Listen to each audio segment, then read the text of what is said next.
Aujourd'hui à l'essai, on n'a pas une Audi, mais deux.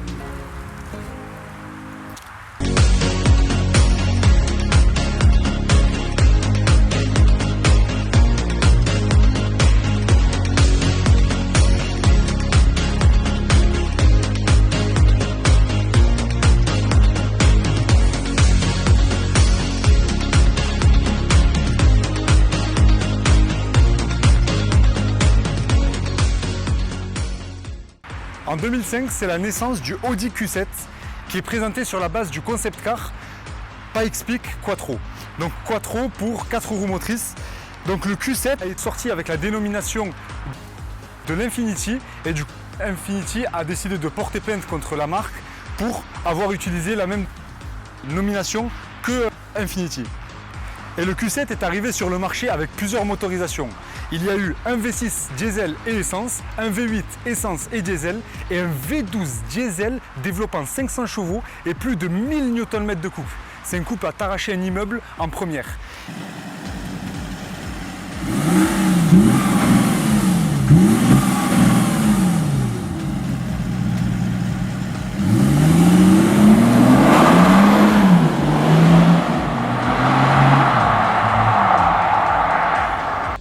Nous avons ici un V6 TDI développant 245 chevaux et ici également un V6 TDI développant 272 chevaux. Donc ici nous avons la version qui est sortie en 2013, donc elle est équipée des nouveaux feux avant facelift, d'une nouvelle face avant avec la nouvelle calandre. Ensuite sur le côté nous avons de très belles jantes qui sont équipées ici en 21 pouces.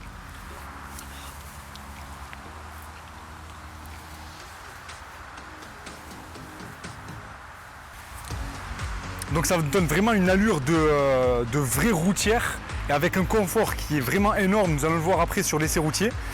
Ensuite sur le côté nous avons une très belle courbe où nous avons l'avant qui est vraiment très plongeant et l'arrière également avec notamment ici les barres chromées. Nous avons ici une routière et qui se veut aussi franchisseuse. Ça se dit ça? Et qui peut également faire du franchissement. Car nous avons ici vraiment une très haute hauteur sur route, avec ici notamment des barres de plastique pour protéger également la carrosserie. Au niveau de la face arrière, nous avons également quelques spécificités qui auront changé, comme les feux qui sont full LED, qui donnent vraiment un charme et qui l'a fait avancer vraiment dans le temps. Qui à l'époque avait des feux vraiment dégueulasses, hein, on peut le dire. C'était vraiment des feux à ampoule, enfin voilà. Là on est vraiment sur du full LED, donc ça montre vraiment que la voiture est assez récente. Deux sorties de pot d'échappement pour évacuer justement toute l'aération. On va passer à l'arrière pour vous montrer le coffre. Donc en termes de capacité de chargement, bon, par rapport à un SUV, moi je trouve que c'est quand même assez restreint. C'est assez petit, mais bon, voilà, vous pouvez mettre 3 grosses valises, c'est très bien, et il y a largement la place. Et en plus, vous avez la chance d'avoir justement les 2 places. On va passer à l'arrière du véhicule pour vous montrer justement les places. Du coup, le siège avant est réglé à ma position, et au final, vous pouvez le voir, donc je fais 1m93, autrement dit, c'est assez grand. Et vraiment je suis très bien.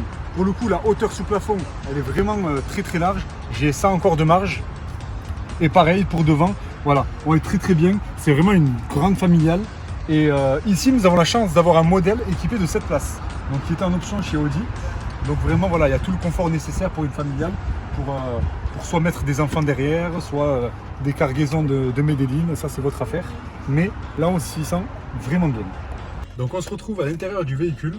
Donc ici nous avons un volant à 3 branches avec le sigle Audi. On a ici les fonctionnalités de son qui sont vraiment très agréables. Il y a également de l'autre côté le système d'infodivertissement avec derrière les palettes au volant qui tombent bien en main mais qui sont assez petites quand même. Donc en termes de conduite sportive c'est pas vraiment le meilleur. Ensuite on a ici les commandes, voilà, vraiment c'est une voiture classique.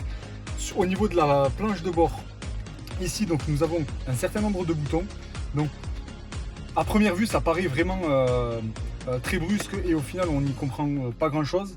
mais avec un peu de temps, on peut justement tout comprendre et au final comprendre justement les fonctionnalités de chaque bouton. Ici, nous avons le système de clim avec le GPS qui est très très bien orienté vers le pilote, mais également vers les passagers. Donc au final, on a un côté où on a tout le tableau de bord justement qui est orienté vers le conducteur. Ensuite, ici, on a tout le tableau de bord avec justement les compteurs. Donc ils sont assez sportifs avec justement le compteur assez typique au final de chez Audi, avec les graduations en blanc et l'aiguille en rouge. Au milieu, on a certaines informations, la température, effectivement 35 degrés. Donc là, autrement dit, c'est un four à l'intérieur de la voiture. Et sur le côté gauche, on a le tour minute qui va jusqu'à 4500 tours minute si on a vraiment le pied lourd. Donc c'est parti pour l'essai routier. Donc écoutez les amis, toujours la ceinture de sécurité. C'est vraiment sérieux, faut pas prendre ça à la rigolade. Et c'est parti.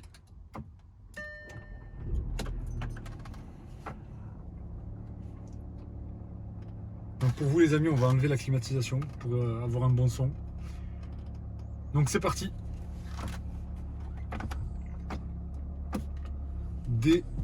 On va pas tout de suite se mettre en sport. Donc vraiment la position de conduite est très agréable. La direction est très très souple. Bon après voilà, c'est vraiment le confort. Et voilà. Le confort, je disais, d'un SUV.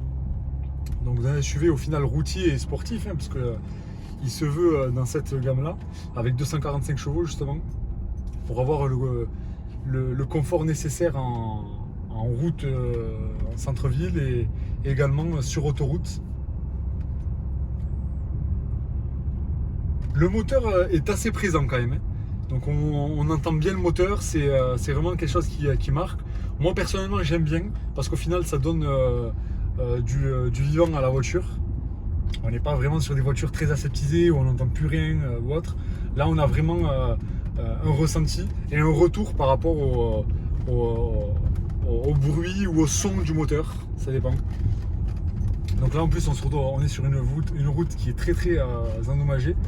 Donc vraiment voilà, c'est bon, on s'en est trop au final, ils sont toujours présents, mais voilà, on les sent beaucoup moins que sur une voiture classique, une citadine ou une berline par exemple. Donc là par exemple on est en 5e à 50. En termes de consommation on est sur du 8 litres au 100. Donc voilà, c'est assez raisonnable au final. Donc voilà, on a vraiment le confort d'une bonne voiture.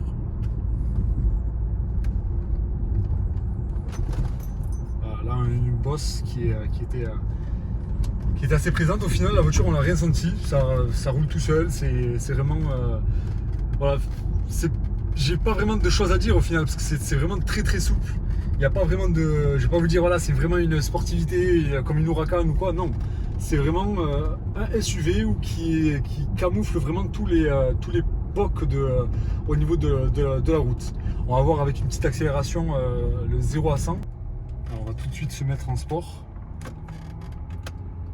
Donc voilà, on entend le moteur monter dans les tours. Après je tiens juste à remarquer quelque chose, il y a beaucoup de bruit de plastique. Alors je sais pas si c'est dû à l'ancienneté du véhicule ou quoi, mais au final ça enlève un peu de confort au niveau de la conduite.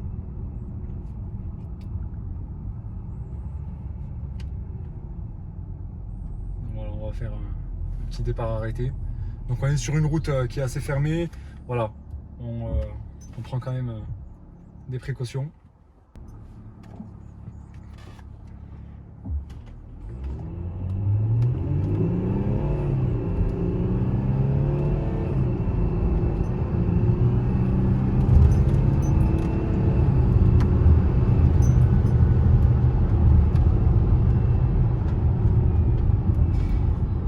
Donc voilà, en termes de sensation de conduite, c'est vraiment très très souple.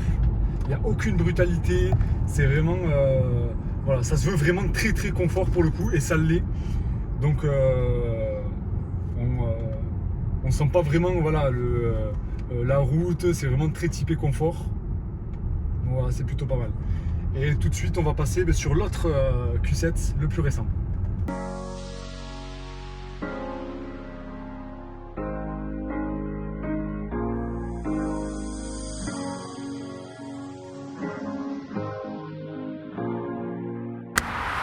Et nous allons passer au nouveau Q7. Donc c'est le 2018. Il y a eu le relift qui a été fait en 2020. Donc ici nous avons justement un monstre car il est vraiment posé au sol. Il est vraiment très massif visuellement déjà.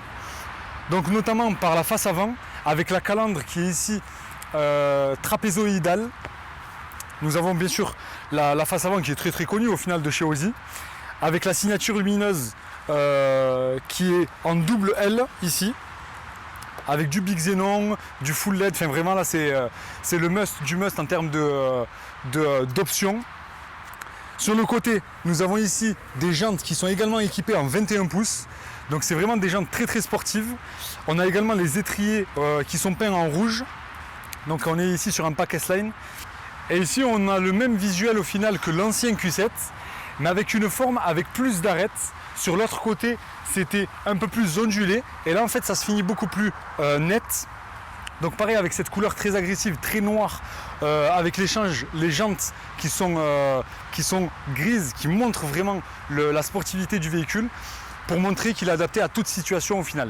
Sur la face arrière également, donc on retrouve des feux full LED avec deux sorties, donc c'est des sorties factices, mais derrière on a les vrais pots d'échappement, avec également toutes les options récentes, radar de recul, caméra 360 degrés, etc. Donc vraiment après, ce que j'aime vraiment sur la face arrière de ce véhicule, c'est vraiment ce petit béquet ici, qui vraiment donne une petite nervure à la voiture avec une arête ici, et ensuite on retrouve ici la barre du feu stop. On va passer maintenant à l'intérieur du véhicule pour vous montrer justement l'habitabilité et surtout les différences avec l'ancien véhicule. On se retrouve à l'intérieur de la voiture et au final on sent vraiment l'âme de Audi qui est présent, avec justement bien sûr l'insigne de Audi qui est présent sur le volant, avec le volant qui est ici en 4 branches, donc qui était sur l'autre en 3 branches. On retrouve les mêmes palettes au volant ici, de la même dimension. Je me demande même s'ils ne les ont pas pris pour économiser de l'argent. Ensuite ici on retrouve beaucoup plus de manipulation. Donc ici on a la navigation qui peut se gérer sur les grands écrans. On a compris. Ici sur le côté gauche on a les boutons qui vont plus servir sur le compteur de vitesse. Donc pour vraiment changer les différents modes. Donc ici on a soit la vision avec le compteur de vitesse à droite et le compteur compte tour de minutes sur le côté gauche. Et dès qu'on appuie sur View, on retrouve vraiment un écran full GPS avec deux petits compteurs sur le côté droit et gauche. Sur le côté gauche, du coup, nous avons les commandes spécifiques au compteur. Et sur le côté droit, on aura vraiment, voilà, pour augmenter le son, changer de musique également, toucher la navigation. Ensuite, pour les commodos ici présents, nous avons bien sûr, bon, comme sur toute voiture traditionnelle, sur le côté droit, nous avons les essuie-glaces, sur le côté gauche, les feux. Et au final, on s'y sent vraiment bien. Il y a une chose que je tiens à remarquer, c'est au final la jauge de carburant qui est vraiment à l'extérieur du compteur, qui n'est pas digital, et la jauge de température qui est également à l'extérieur. Donc au final, on utilise vraiment toute la planche de bord pour vraiment que tout soit plus facile en termes de visuel. On va passer maintenant sur la plage centrale. Donc ici, nous avons les commandes de climatisation qui sont du coup automatiques, et donc on est sur du quadrizone avec 4 zones ici sur le côté droit, à l'arrière droit et à l'arrière gauche. Ici sur la planche centrale, nous avons le pommeau de vitesse qui est vraiment très bien en main. Donc vraiment, c'est vraiment très bien en utilisation pour changer de vitesse, etc. C'est vraiment parfait. Ici, nous avons un pad qui, je trouve, voilà, est plutôt compliqué quand même à prendre en main. Je l'ai eu là depuis 2-3 heures et au final, c'est plutôt compliqué à le gérer. On peut pas le faire rapidement, quoi. Il faut vraiment savoir le faire. Ici, nous avons la molette de son qui est présente. On a pas mal de rangements. Nous avons ici un rangement dans cet espace-là. Un rangement ici. Nous avons des poches là. Nous avons voilà, le rangement pour les papiers, etc. Ce véhicule est également équipé d'un toit panoramique ouvrant. Donc vraiment, ça donne vraiment du volume et de la lumière à la voiture. Et là, pareil, on filme toujours à l'intérieur. Il fait 35 degrés. On peut voir mon visage en train de suer sincèrement. Donc juste hâte qu'on sorte de la voiture. Donc, on va passer pareil à l'arrière du véhicule. Donc ici pareil, hein, le siège de devant est réglé à ma position. Et au final, on a le même confort, voire même plus que sur l'ancien. On a beaucoup plus de place, que ce soit sur les places centrales. Je trouve que vraiment, au final, c'est 3 vraies places. Et pour une routière, c'est vraiment le top. Pareil, le toit panoramique rapporte du volume et une énorme garde de toit. Vraiment, voilà, je suis à l'aise. La personne de devant est réglée à mon siège, à ma position, pardon. Donc au final, on se sent très très bien. C'est très cloisonné, avec les vitres teintées également. Ça apporte un confort de route qui n'est pas négligeable. Et nous avons ici la gestion de la climatisation pour la personne de gauche et pour la personne de droite. Donc vraiment, voilà, pour une familiale, c'est vraiment le top pour avoir vraiment une gestion de la climatisation sur toute la voiture. Et on passe maintenant du coup au coffre. Alors on va voir s'il s'ouvre tout seul avec le pied.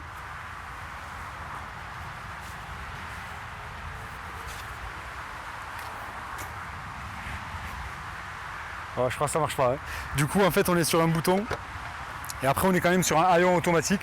Donc, au final, ça aide beaucoup pour monter les bagages. Et du coup, ici, donc on a vraiment un grand coffre. Je crois qu'on est sur le même nombre de litres que l'autre. Du coup, ici, nous avons le contrôle pour lever le siège avant, ici, à l'arrière. Nous en avons 2. Donc, nous avons 2 sièges ici. Et ensuite ici c'est pour gérer le crochet d'attelage. Donc nous pouvons le sortir électroniquement.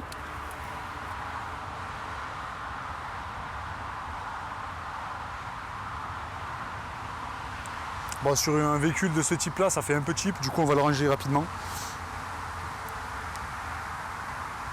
Et voilà, et tout se gère en fait sur la commande ici électrique. Donc ici je pense que dès que tu as une panne de batterie, t'es bien merdé. Et on se retrouve ici 5 ans plus tard, dans le nouveau Q5. On va faire également l'essai routier. Donc c'est parti. Donc après là, au niveau du système multimédia, c'est vraiment c'est vraiment au goût du jour. Là ici, nous avons l'énorme GPS. Ici, nous avons toutes les commandes qui sont accessibles ici avec le pad. Donc comme je disais tout à l'heure, voilà, il faut vraiment avoir une prise en main avant de le maîtriser. Donc voilà, là vraiment c'est beaucoup plus souple au final. On entend beaucoup moins le moteur. Voilà, c'est vraiment très typé confort au final.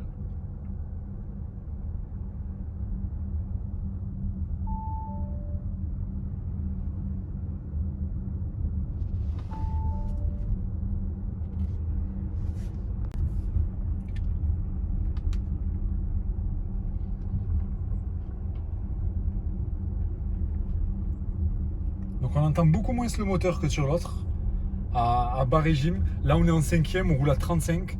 Donc vraiment voilà, c'est vraiment très confortable et encore beaucoup plus que l'autre, qui l'autre était déjà très bien hein, au final.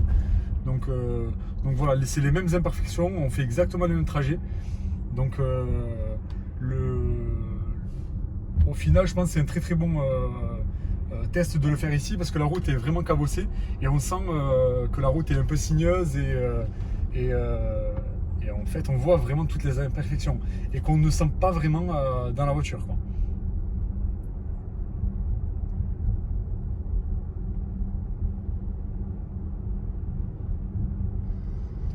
Donc en conduisant, il y a tout qui vient plus facilement que sur l'ancien. Tout est vraiment bien étudié pour que ça tombe bien en main. Il y a juste un point, c'est le Drive Select. Je trouve qu'il est très mal positionné. J'aurais aimé le voir ici, où l'accessibilité sera beaucoup plus facile. Or que là, vraiment, voilà, faut tendre le bras pour arriver sur le Drive Select, où nous avons justement tous les modes de conduite, auto, confort, efficiency, off-road, et un modèle automatique qui va justement adapter le véhicule aux situations. On va se retrouver également sur le même test et encore le start and stop qui vient nous casser la tête. Du coup, on l'enlève ici. Ce véhicule est équipé du launch control. Donc en fait, il suffit de presser la pédale de frein, d'accélérer l'accélérateur.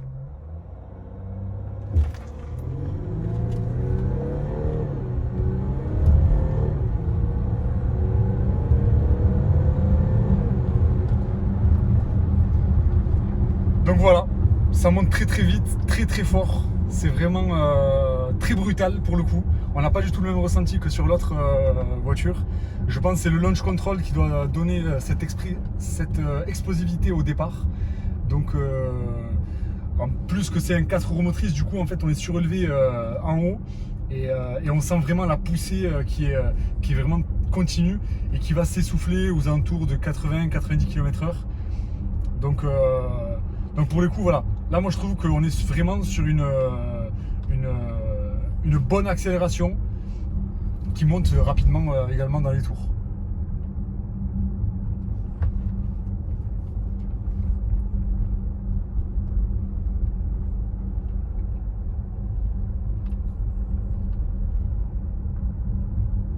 Et après voilà, à basse vitesse, 50 km/h, on n'entend que dalle. On est vraiment dans un avion en fait. Et voilà. La direction est souple, le freinage est très équilibré. Au final, dans ce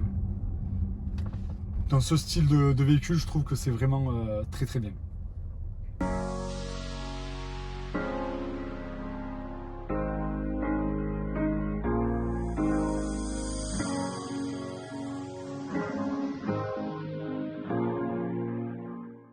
Je vous remercie à tous d'avoir regardé la vidéo. Je remercie ces deux propriétaires qui m'ont prêté leur voiture. Et j'espère vous retrouver prochainement. J'espère vous retrouver prochainement pour une nouvelle vidéo. Je vous remercie à tous d'avoir regardé la vidéo. J'espère qu'elle vous aura plu. Je remercie les deux propriétaires qui m'ont prêté leur voiture. Et c'était PAD et je vous dis à très bientôt pour de nouvelles vidéos.